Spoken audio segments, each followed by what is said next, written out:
Welcome, everybody. Welcome to the Mental Health Collective Talking Rubbish podcast. This is episode 3, and we've got the talented artist and musician Everfresh. Hey, Everfresh. Hello.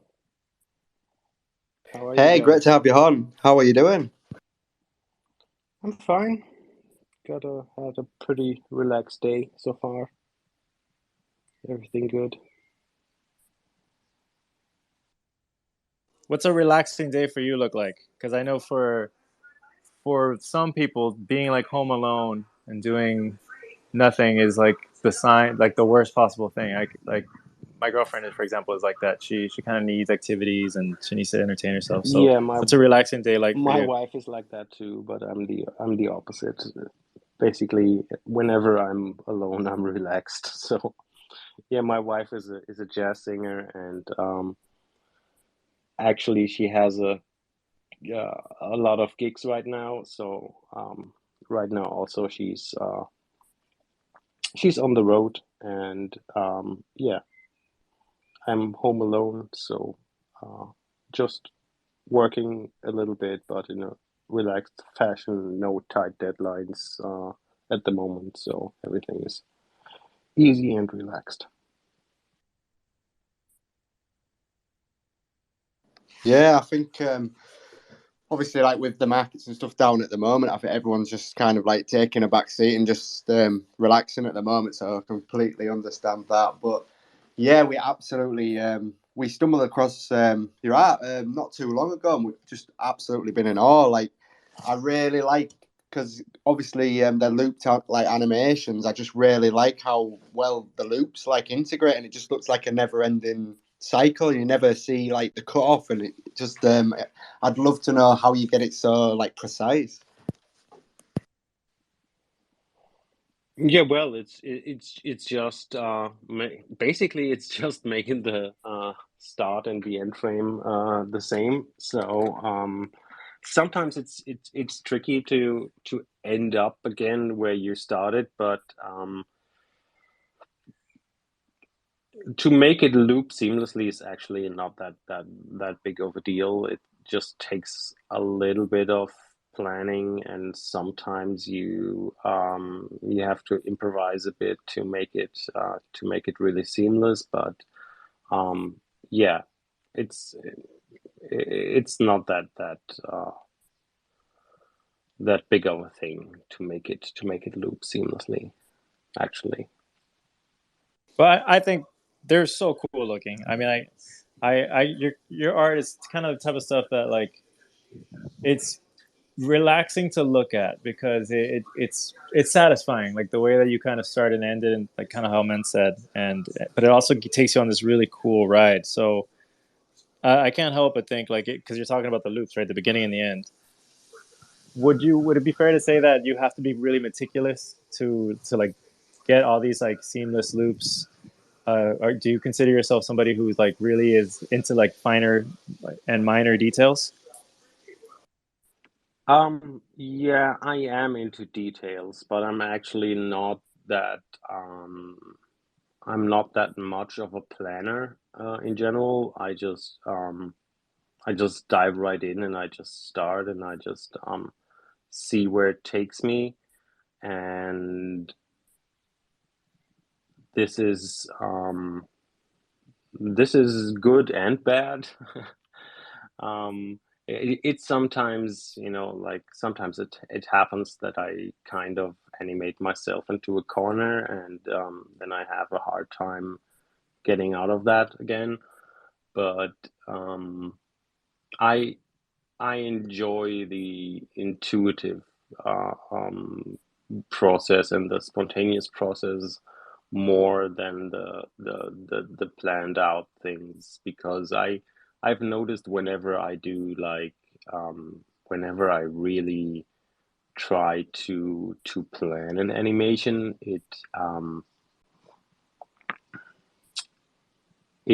never turned out like the plan was. So um there's not really a point in that. So because I always drift away and I decide otherwise along the way, and I have different ideas all the time, and then I just at some point I usually just say, fuck it, I'm gonna do it differently. So I could just imagine like loads of half-finished pieces that you might come back to, but I'm very similar. There's also a saying based on what he was saying that it says like, if you plan too much, you're planning yourself for disappointment, right? right, exactly. Yeah, I'm very much similar to you in those regards. I think if you like over plan things, you put too much pressure on yourself because then if you like try you want it to be like exactly like that, and then like you say you might deviate a bit. And I think just going in and just thinking I'll just see what I come out with. I think that's a much more a much better approach and less pressure on yourself because I know. Yeah, it's more fun. Yeah, exactly, and that's what I mean. If you're like you work as an artist essentially, so it's there's no. I think it's a lot better environment to work as well because you won't have any like pressure from like bosses or like work people or anything like that. How long did you like? When did you transition over to doing it full time, or is it already always been something that you've done full time? Sorry. Yeah, I'm interested in like your journey, right? Like how did you get to where you are now? Okay, so I have to start early then. So basically, when In the I time of the was dinosaurs. in the time of the dinosaurs, yeah. Um, when I was around 16, I was a really huge music nerd even before that. Started around when I was like 8 or 9 that I really got into music. And yeah, but I've never learned an instrument or anything, but I wanted to make music myself, so I saved a bit of money and then I bought my first hardware synthesizers and rack effects and stuff like that. And yeah, I started making music, and I always, I always, I always did visual art. Started painting when I was a kid. I did graffiti as a teenager. Yeah, I always had the urge to do something creative. And then when I finished school, I mean, 10th grade, I didn't in Germany you can either skip school after ninth grade, 10th grade, or 13th grade. You could skip it? So yeah, well, it's different diplomas then, like it's when you compare it to the US, I guess it's what I did is basically like, yeah, finishing high school. So, and and after that, I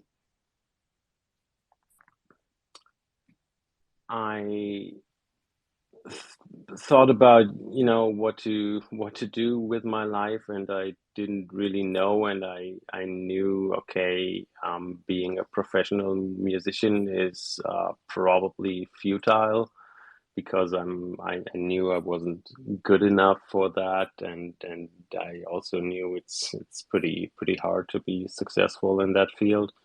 So I thought, all right, let's aim for something like design, but I wasn't in the situation where I could really afford to to go to university and study. So what I did was I took an apprenticeship as a typographer in it was basically like a printer's office, and that was pretty horrible, to be honest. And yeah, after that,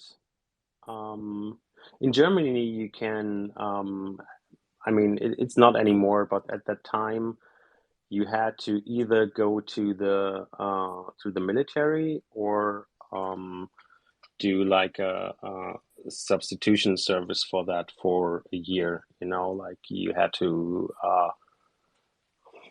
for instance, go to a hospital or deliver meals to old people or whatever. And yeah, I did that. And after that, I just went bold and said, "Fuck it, I'm gonna apply to advertising agencies as art director," and I just did that.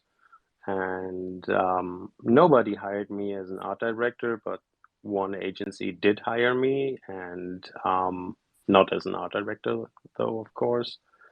And yeah, but a year later, I was promoted to junior art director, and another year later, I was promoted to art director.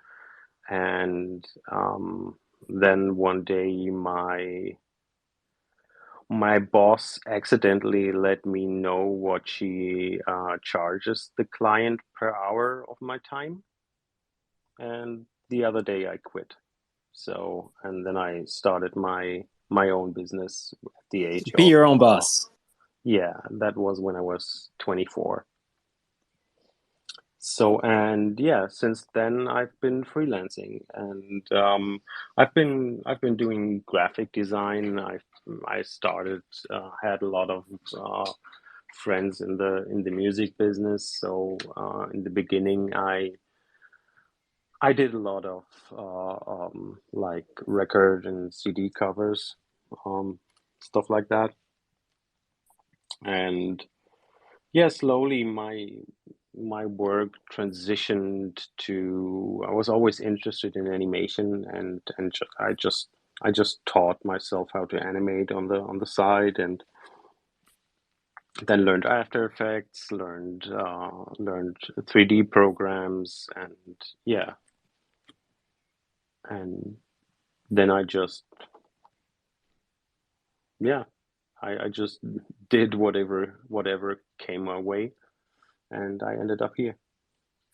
In a way, it's kind of like back to your last point where you were talking about how you didn't plan for any of this. You kind of just did, and it was more fun, right? And things just kind of came up, and I'm sure when you were young, you didn't plan for your career to turn out the way that it did. But No, I not can't at help but all. think that it's like really similar to what you were saying earlier about how you approach your art, right? Like you don't plan, or you plan a little bit, but you kind of just jump in and go, right? Yeah, in general, I don't make any plans because plans are doomed to fail, in my experience at least. So I uh, I usually don't make any plans for nothing. So also not when I'm going on vacation or something. I just fly somewhere and then let's see. Yeah, I noticed when you were talking, obviously, about the story of how you got into art.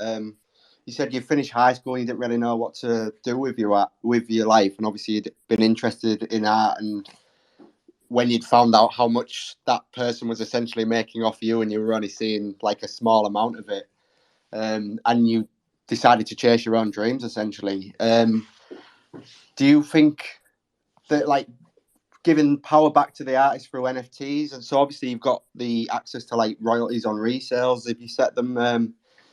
Do you think that that's bringing a lot of power back to the artist then, because that was like why you quit the job in the first place? Do you think it gives a lot more power back to the artist then, to to get paid for their work and keep continuing to get paid for like the great work that they're doing. Yeah, I mean, with NFTs I think it gives some power to the artist, but for the majority of artists, it doesn't mean financial freedom. I mean, I would say I'm doing quite well in the NFT space, but uh,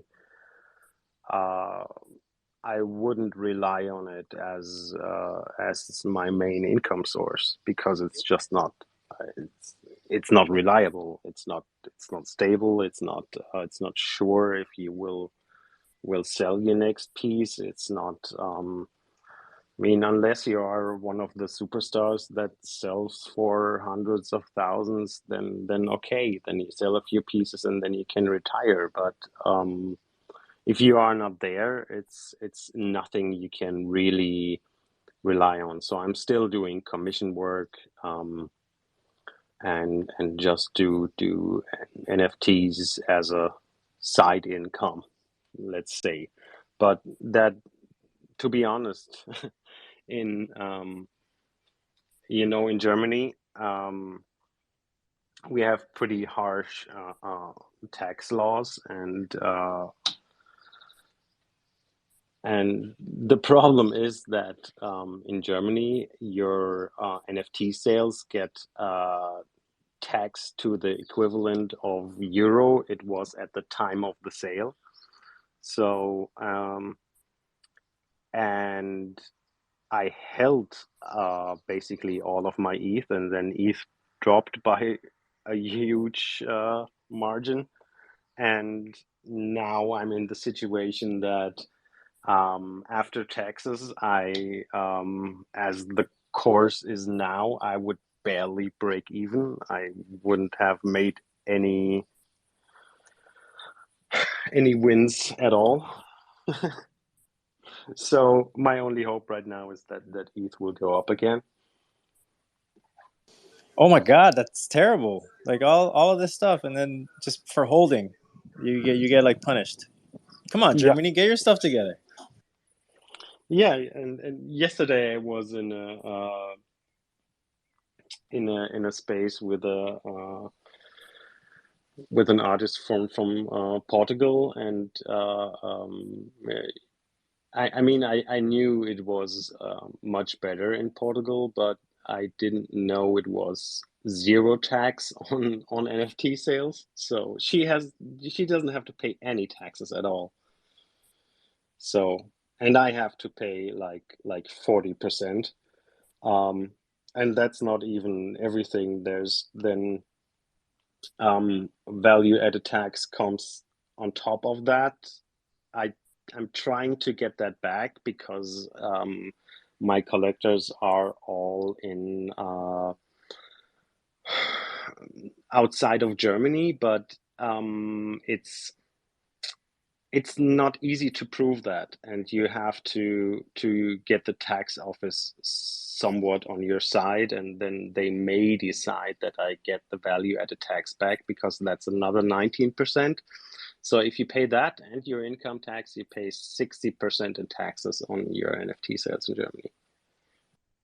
I feel like you're making a great argument for why not to be an artist in Germany. Exactly. No, it really sucks. It's horrible, and yeah, I really hope there will be some changes and some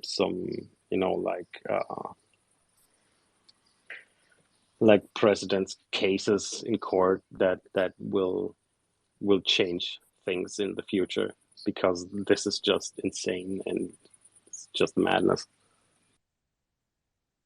Yeah, I think there's a lot of grey area as well because there's a lot of different tax laws around different areas, like you said. And I think a lot of that is because it's quite early in the space, and people still don't really. There's not that many people who know that much about it as well. But my question to you would be: where would you like to see the space in maybe 2 to 3 years to give better support to artists? Obviously, you're losing a lot of what you could potentially be earning through the tax laws, but where would you like to see the space in 2 to 3 years where it will benefit artists a lot more?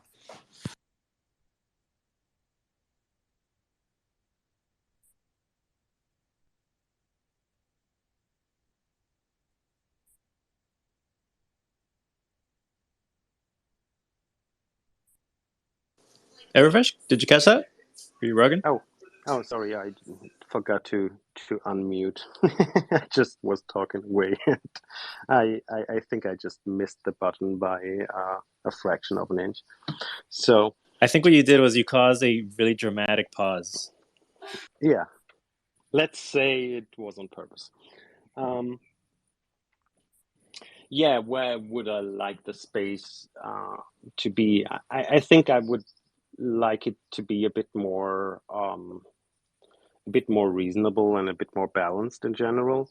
So I would like to see more artists make sales, and maybe then not that much of a concentration on a few artists that make a shitload, but yeah, that's not how markets work. So my hope for that is not very very high.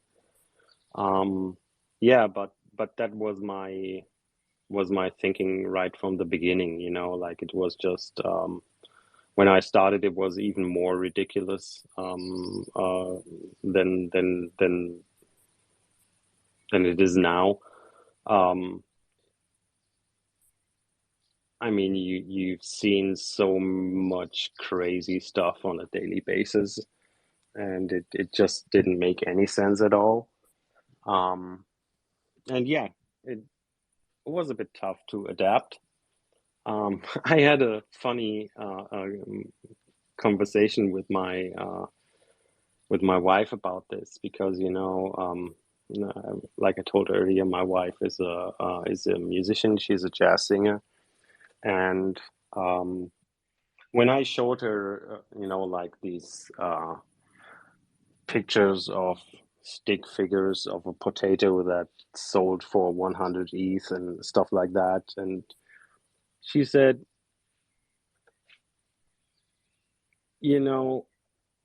don't be mad about this. Like in music, it has always been that way. There was always like really shitty music that made millions, and if you do good music, you will have a hard time selling anything. What do you mean? You didn't love Barbie Girl? Yeah, no, it's a great song.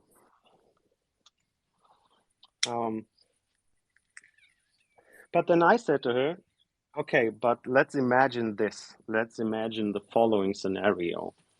And that's why I was struggling with it in the beginning, and it took a bit of time to adapt.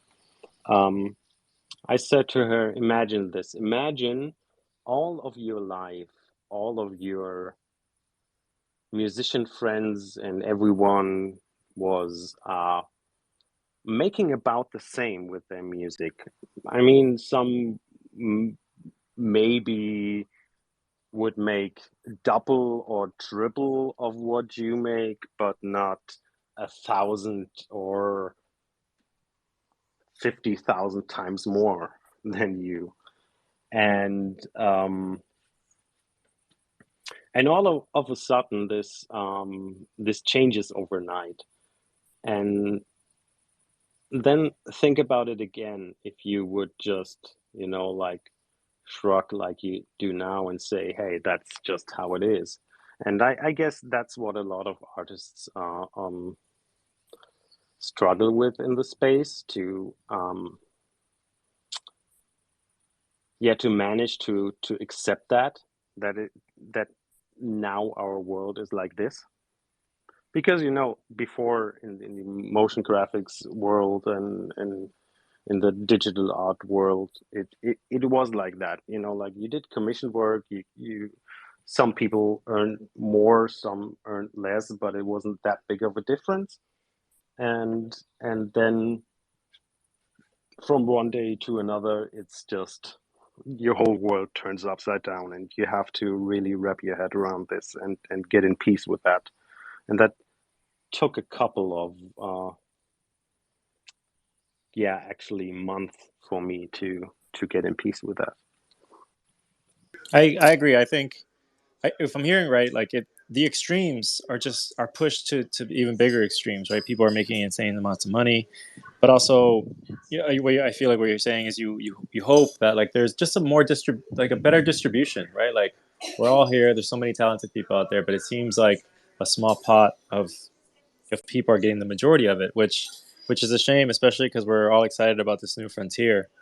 But two things that I wanted to ask you, I guess, is one, you mentioned how you talked to your wife and she kind of like talked you through it and gave you a reaction.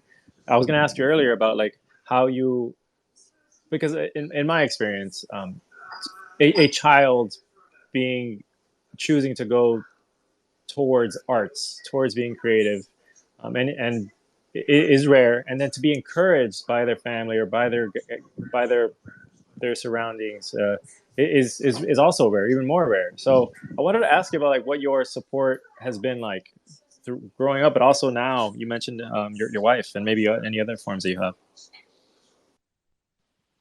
Yeah, I mean, to be honest, my parents gave up to give me any advice when I was like, I don't know, 12 or something, because I knew everything, or I thought I knew everything better. So, um, What a teen thing to do, right? exactly. So no,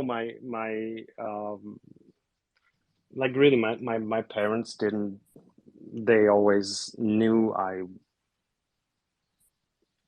I'm stubborn as fuck. They knew me, and they knew I was just gonna do what I want to do anyways. So they didn't say no, don't do it, or they didn't say yes, this is the way. They just said do what you're gonna do, and that's what I did basically. So yeah, I always had the support of them, of course. Um, and yeah, I mean, my wife, I I met her, let me think, 11 years ago. So I was already on my path when I met her, and yeah, but to be honest, I was always doing quite well as a freelancer. I mean, I'm I'm not rich or anything, but I'm doing well. I can pay my bills, and um, I can, like I can schedule my work mostly like I want to, and that's a big benefit over most people on this planet, I guess. So yeah, I won't complain. Everything is went well for me. Yeah, I was going to touch slightly on your music, Everfresh. Obviously, you're a talented musician as well. I once purchased. I remember I was about 14, 15. I purchased like a MIDI keyboard with the intention of becoming like a world famous producer. And once I got into it, I couldn't understand the software, and I gave up after about a week. I think I've still got the keyboard somewhere, but I know you also said that your wife was a jazz singer. Did you say? So I was wondering how much input she had on like your music, and if any of her like hearing her sing had any like influence in you creating songs for your own music. Oh yeah, so she you can actually hear her voice in a couple of my pieces. So yeah, of course, my wife is always an an inspiration for me, and she's a pretty amazing singer actually. And yeah, in fact, it's a shame that we don't really do more together.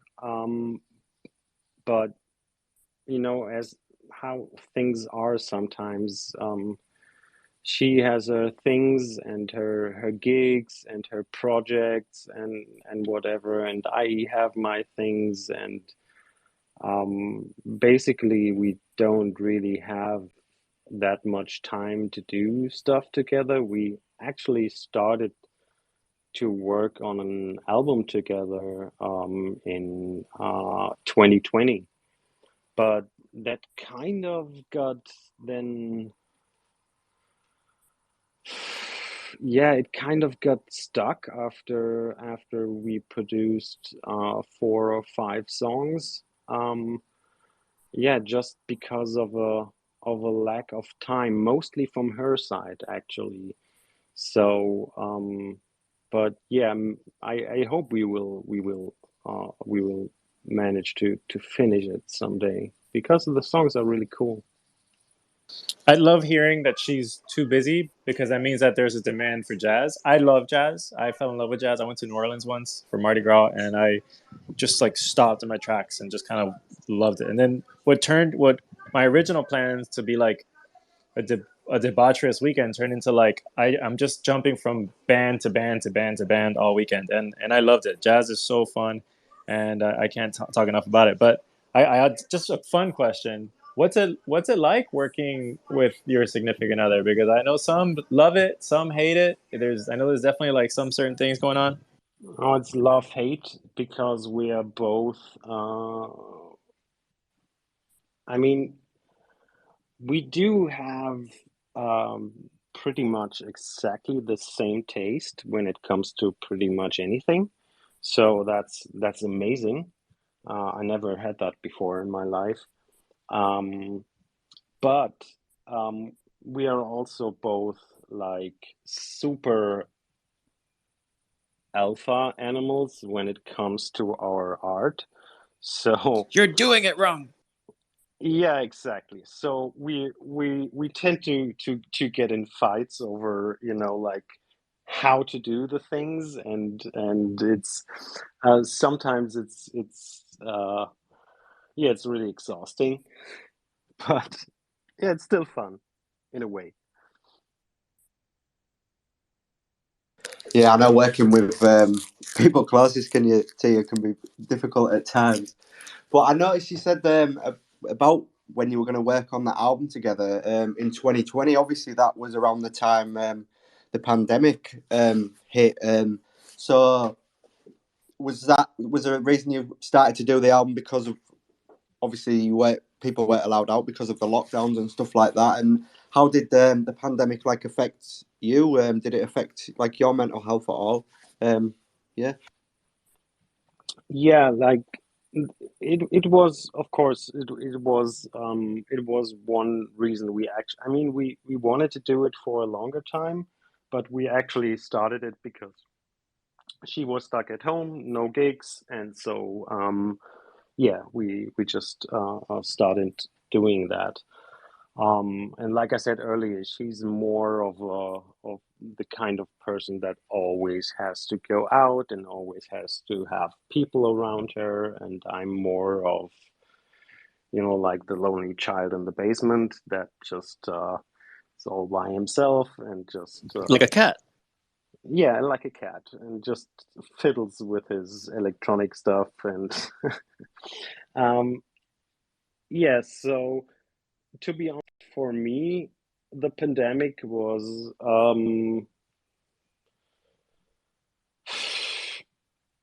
pretty much nothing changed in my daily life, actually, and job wise, it just got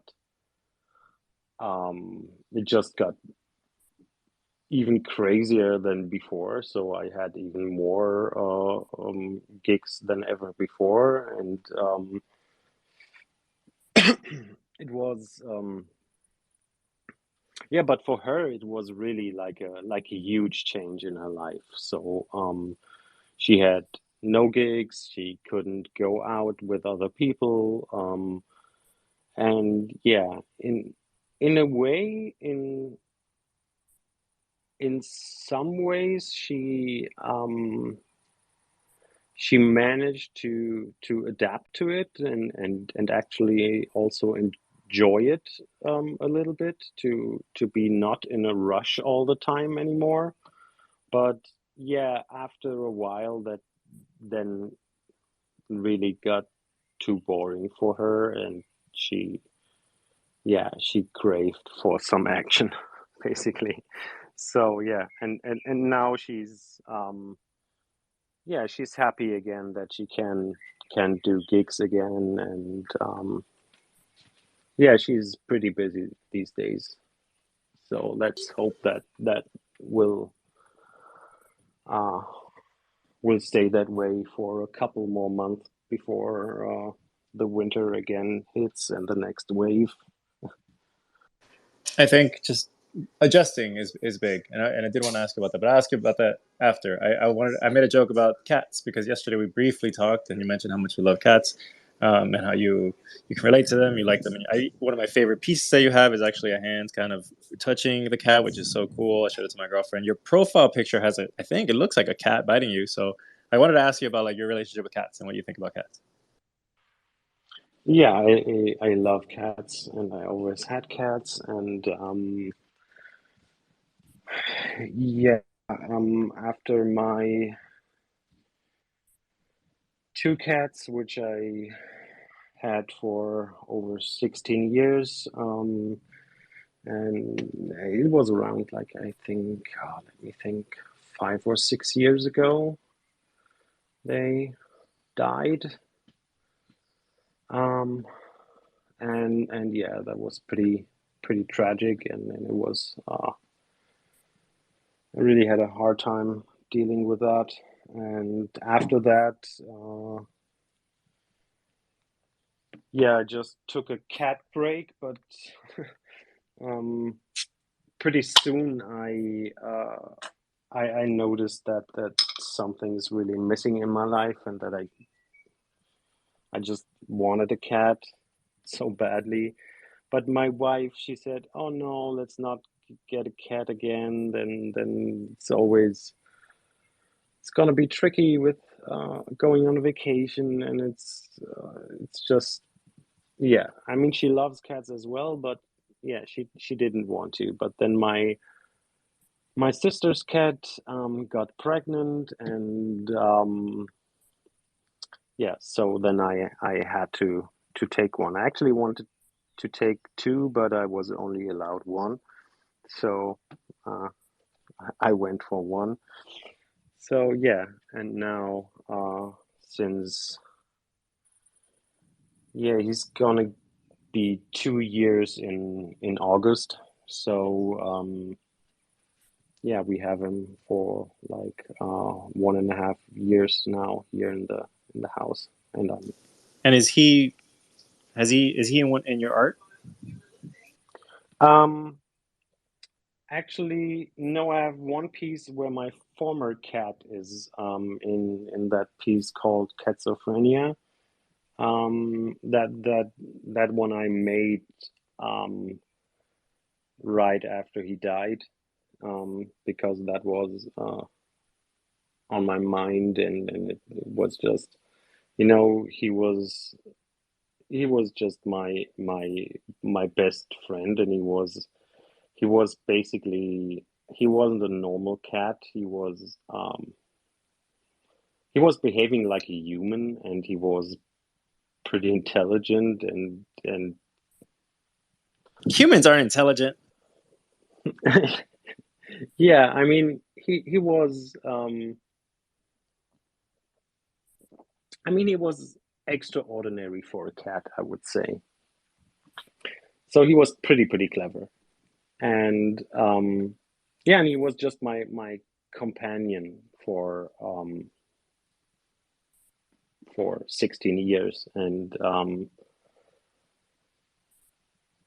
I just missed him so much when he died, and I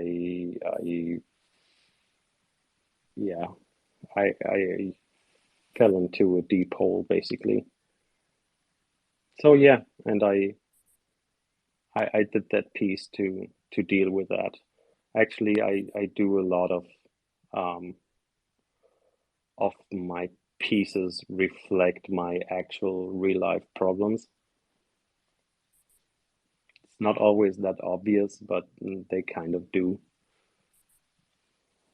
Yeah, I know, like losing a pet. If you don't own a pet, essentially it's like losing a family member, especially when you've grown up with that cat for so long. But and obviously you can't replace them, but you've got a new one, which I'm sure is bringing you a lot of joy again. Sorry, but I know you said when obviously your last one died, you did art to like essentially like tribute, like pay like a tribute to the cat, but also to deal with like the mental pressures that you were going through. And you said how you're feeling reflects a lot in your art. So, do you feel like that when you are feeling like mentally like drained or mentally up, like pressure? Is art something that you turn to as like an escape to stop you feeling like as down? Yeah, absolutely.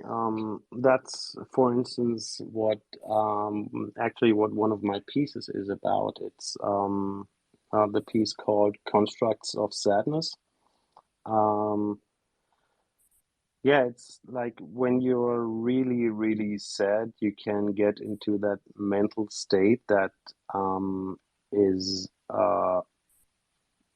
like it's some sort of melancholia, but it's also mixed with um,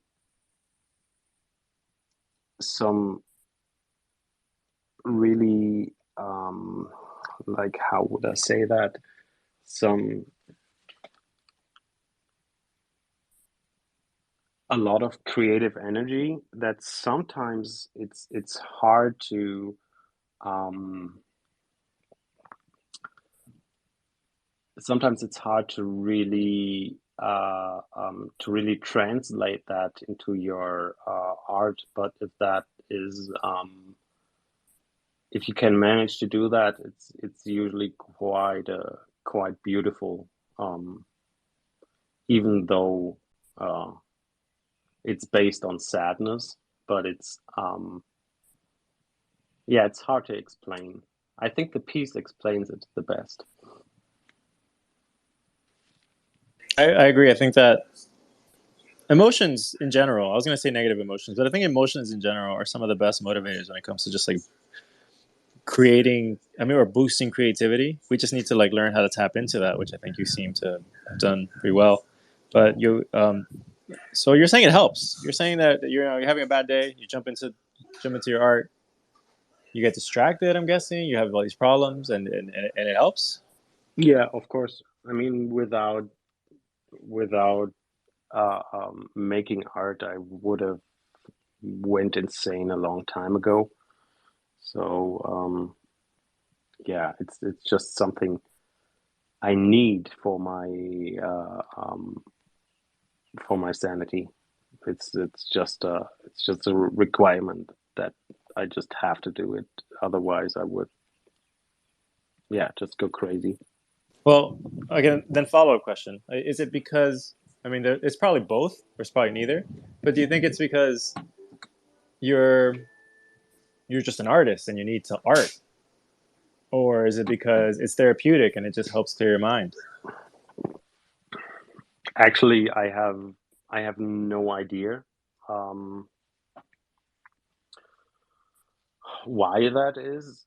I just know that it that I work that way. I think it also has something to do. Yeah, it's therapeutic because it's um, whenever I do nothing, and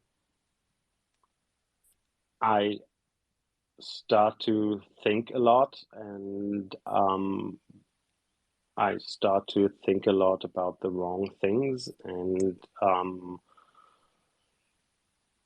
so I always need that distraction, and like a like watching a movie or a TV show or something like that. Um, Sometimes just won't do the trick, because it's not occupying my brain enough.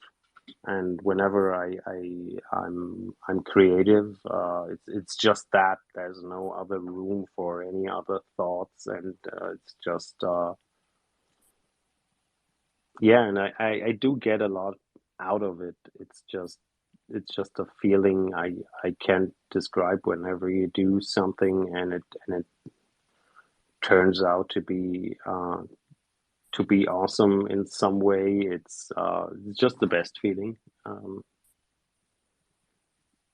Yeah, I can totally relate to that. I mean, it is so easy to just, like you say, get stuck in your own brain, like overthinking when you're not busy. I'm very much the same. Like I need to have like some kind of thing that I'm doing, something to keep me active, some kind of like passion or hobby, just something to keep me focused and my mind essentially to get out of my own mind. But I think the good thing about it is that obviously with your art using that is that it's a healthy it's a healthy thing to go to. I know a lot of people are concerned to like when they just essentially want to shut their brain off, they can turn to like substances and stuff. So I think using it as a health, like using a healthy mechanism to Like a healthy outlet. yeah, like a healthy outlet just helps a lot more. And obviously you can see that with your art, like it's absolutely incredible. But I was going to touch on as well. So obviously you'll have to be, as an artist, you'll have to be your own promoter. You've got to create the art. You've essentially your own accountant. So I was thinking, what tips would you give to anybody who to like help balance all this? And is there any like upcoming artists or anybody that you really like in the space? Okay, to the first part of your question, yeah, it's actually something that's really not easy to do, especially if you're not that much of an extrovert. So, and a lot of artists are not. Um, and yeah, to me, it was, I mean, before I was also active on Twitter, so it wasn't that big of a difference. I mean, it's definitely more time now than it was before, but it, it wasn't something new for me. And also as a freelancer, you know, you kind of had to promote and manage yourself as well. So for me, it wasn't that that big of a difference. But I get that for a lot of people, it is kind of overwhelming. Um, yeah, any tips? I would just say, yeah, just try to keep the balance. Just don't spend all day on Twitter. Don't spend more time on Twitter than you spend creating. Just, I mean, a couple of tweets usually a day are enough, and you don't have to attend to every Twitter space. You don't have to reply and comment on every tweet by others. Just yeah, just keep it to the level you're comfortable with, and then that's fine. I and I don't think like being um I mean being 24 hours active on Twitter doesn't help if you don't have time to Hey, stop produce calling us any out, art. man. I was gonna say you're literally calling them funge out because he never leaves Twitter. Yeah, I mean, but you're not an artist, so you're fine. You can do that. So communication is your business. So That was a really smooth save. I'm impressed. I yeah, wanted thank you. to. There's you brought up a really good point that I've been thinking about. Like, just I've been ruminating in my head about, which is that NFTs kind of make us creators, and that's great. And we're kind of addicted. We're kind of swept in and inspired to just create and create and create and create. And we all kind of value that a lot of times we all moved away. We're back into this. We used to spend so much time like on Instagram consuming and consuming, on YouTube consuming, TV consuming, and now we're back on into creation, and then it's really inspiring. Everybody's really excited about it. But what you're doing right now, which I agree with honestly, is that reading about creations and creating and creators, like scrolling through Twitter, is still consuming, right? So what you're doing is it's kind of like you're calling out in a meta way that you got to, just because you're reading about other creators doesn't mean that you're creating. You do need to step away from it and commit to the building that we're supposed to be doing. So I love that, and I definitely agree with you 100%. Yesterday we talked for like a few minutes, very quickly, and you mentioned something that I did tell myself I wanted to ask you. So since we're wrapping up, I definitely didn't want to wrap this up without asking you. Is you mentioned how a lot of times people really just post or celebrate like their wins, but not so much their losses, and the damage that can cause in general, because we're all human and none of us have a perfect life. You mentioned that you wrote something, and I kind of wanted to just ask you to talk about that a little bit. So yeah, in the after a couple of weeks or a month in the NFT space, um, I noticed that I just feel weird, and that I'm struggling with a lot of things, and talking to other people and to my friends, I've noticed that we basically all shared the same feelings, but nobody talked about it at that point. So yeah, I just decided to write a Medium article, which I also have never done before, something like that. But it was just I just thought, hey, these things need to be said, and yeah, and I just wrote my thoughts down, and I published it, and I tweeted about it, and like I would have never guessed I would get so many positive feedback on this. So a lot of people wrote me, dude, you're speaking right from my heart, and that's what I've been thinking also, and it's so good to read that and to actually know that there's more people out there thinking that way. So, Just and I had the feeling not, that that really helped a lot of people. not to like overdo the point, but the reason why I love that you went through that and you did that is because we hold daily mental health spaces, and we've found that sharing what people are going through, although it's a little scary at first or intimidating, and it's just you're putting yourself in a vulnerable place. A lot of people will relate to it, and it helps people. So I'm guessing that's what you went through. Yeah, exactly. Yeah, I totally I'm totally advocate for this. Like so, like you said, like the point that you raised, so many people experience these feelings, but they go through it alone just because they don't talk about it. I had that myself. Like you think you're the only one. You think, well, sometimes you can't even explain what you're feeling. It is really confusing, and I think I'm going to touch on males here, but I think a lot of that is the mental health stigma around males talking about the mental health. I mean, everybody's got like their close friends and stuff, but it is hard to take that step just to talk about how you're actually feeling. I mean, you can have all them like the laughs, go for a beer and stuff, but it's very rare that people just sit down and say, I'm feeling this, I'm experiencing this. And I think what you did with the Medium article was great because it gets the word out there and it encourages other people to do that as well and helps remove the stigma. And I think it's great that you got a lot of positive feedback from that as well. And yeah, I think the more men and people in general just talk about their feelings. I think the better like space it's going to be like for my children and stuff.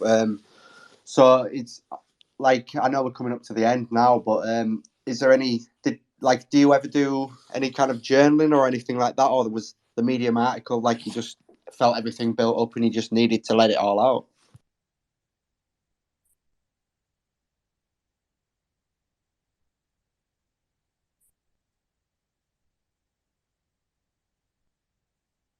Did you miss the button again? Yeah, sorry. No, like it's more of the latter. Like I don't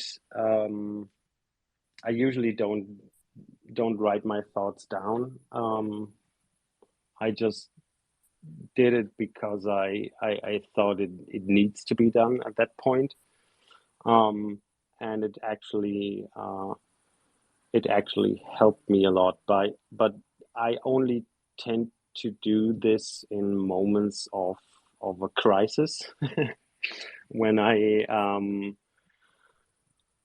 have the feeling thinking alone isn't or speaking to close friends isn't enough anymore. I need to write that down to get my thoughts really sorted. And yeah, I think it helps a lot, and I can recommend this to anyone who's going through some sort of crisis in their lives. Just write your thoughts down, and that helps to sort things out a lot. Yeah, I was going to say real quickly before I give it to Funge as well. I think what the good thing about that is as well is because obviously you wrote down the feeling, and I suppose it can tie into your art as well because you'll have certain pieces. It'll take you exactly back to that moment where you remember like how you were feeling at that time. But I think, like you say, writing this down is really important as well because when you do finally get back on track and you get out of that hole, it's really good to look back and see like how you progressed and how you come along on your own journey. Yeah, exactly. Well, I like that you chose to share that, but in writing. But in general, you've also mentioned that you use your art just makes you feel better, especially when you're facing problems. And I think that we all have that in our own different ways. But I love that you're not only do you have sick art. It really is so cool. Um, you're also open about like what inspires you, whether it's like fun and exciting things or important things in your life, like your cat, but also problems that you're facing nowadays. And I love that. I love how artists have that ability. Not all artists, but how certain artists have that ability to just kind of while you're checking out their art, you're kind of peeking into their lives and what they're going through and what they're thinking. So I think that's really cool. I mean, I think that's good for us as far as this podcast episode. But I wanted to thank you for being here. I mean, everybody, please check out Everfresh Design. Amazing artist. He's not an animator. He's not a musician. He's just an artist that mixes both and sometimes those other things. And it's just so cool to just see. You got to check it out for yourself. It's definitely an experience. Everfresh, do you want to share your socials? Yeah, I mean, on Twitter, it's just Everfresh Design, as you can see here in the title. The same goes for Insta and yeah, basically. But I'm not a huge fan of Instagram, actually. I'm not spending much time over there, so Take I'm that, more of a, Mark Zuckerberg. yeah, take that. I actually deleted my Facebook account last year, and it felt good. Yeah, I only use Messenger really, but I know you've shared your own socials. But I know that you said that your wife is a really talented like jazz singer, so you're more than welcome to share any of her socials. Obviously, no pressure if you don't want to reveal them, but I was just giving you that option as well. Yeah, it's Nashi Young Cho. So she's Korean, and yeah, like her name is Nashi, Nashi Young Cho with Cho. And yeah, you can find her. Just Google her name and you will find her socials and everything. Yeah, so she's here on Twitter as well. And What about your art? Where can they find your art? my art, yeah, you can find it on Super Rare. So superrare.com/Everfresh. For instance, or you can go to Tezos and search for Everfresh on the platforms. There you can find my art as well. And yeah, that's about it. I think Well, that's good enough for me. What about you, Mens? yeah, great space and lovely to discover more about your creative process, things that have inspired you, and just hearing about you in general. Just a great person in the space, and I'll definitely be keeping an eye on you. I mean, I was scrolling through Twitter and you just stood out straight away, and I've been hooked ever since. So yeah, keep doing what you're doing in the space, and I really like what you did for your mental health, like advocacy and sharing your own feelings as well. I think that's really vital. So yeah, just keep doing you, and great to meet you. Thanks for being Yeah, here, and good luck with those thanks for taxes. inviting me. Yeah, thanks. Let's fingers crossed. ETH will perform well for the rest of the year. Then I'm gonna sleep better. Yeah, absolutely. But yeah, thanks again. It's been great. We're the Mental Health Collective, and this is our Talking Rubbish podcast. Thank you, everybody, and goodbye. Bye, guys. Thanks for having me.